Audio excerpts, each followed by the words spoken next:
ବିଜୁଳି ମାରିବା ସମୟରେ ଆକାଶରେ ଚମକ ଆଲୁଅ ଦେଖି ଆମେ ସମସ୍ତେ ଡରିଯାଉ। ତେବେ ଆପଣଙ୍କ ମନରେ ଏହି ପ୍ରଶ୍ନ ଆସିବା କି ଯେତେବେଳେ ଆକାଶରେ ବିମାନ ଉଡ଼ାଣ ଭରିଥାଏ ସେହି ସମୟରେ ବିଜୁଳି ମାରିଲେ ଏହା ବିମାନ ଉଡ଼ାଣରେ କଣ ପ୍ରଭାବ ପକାଏ? ଆସନ୍ତୁ ସେ ବିଷୟରେ ଜାଣିବା। ବିମାନର ବାହ୍ୟ ଆବରଣ ଆଲୁମିନିୟମ କିମ୍ବା ଏକ ପରିବାହୀ ଯୌଗିକ ସାମଗ୍ରୀରେ ତିଆରି ହୋଇଥାଏ। ଆଧୁନିକ ବିମାନ ଗୁଡ଼ିକ ଉନ୍ନତ ବଜ୍ରପାତ ସୁରକ୍ଷା ପ୍ରଣାଳୀ ସହିତ ଜଡ଼ିତ।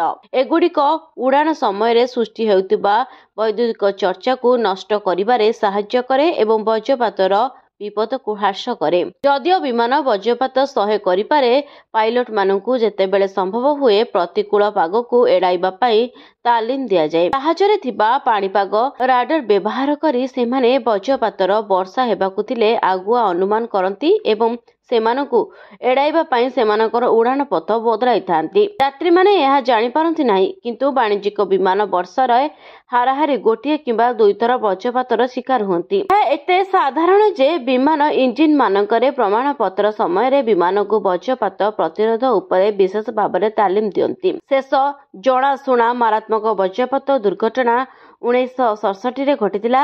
ଏହି ଘଟଣାରେ ଏକ ବୋଇଂ 707 ବଜ୍ରପାତ ଦ୍ୱାରା ଆଘାତ ପାଇଥିଲା। ବ୍ୟୁରୋ ରିପୋର୍ଟ, ନ୍ୟୁଜ ଦୁନିଆ।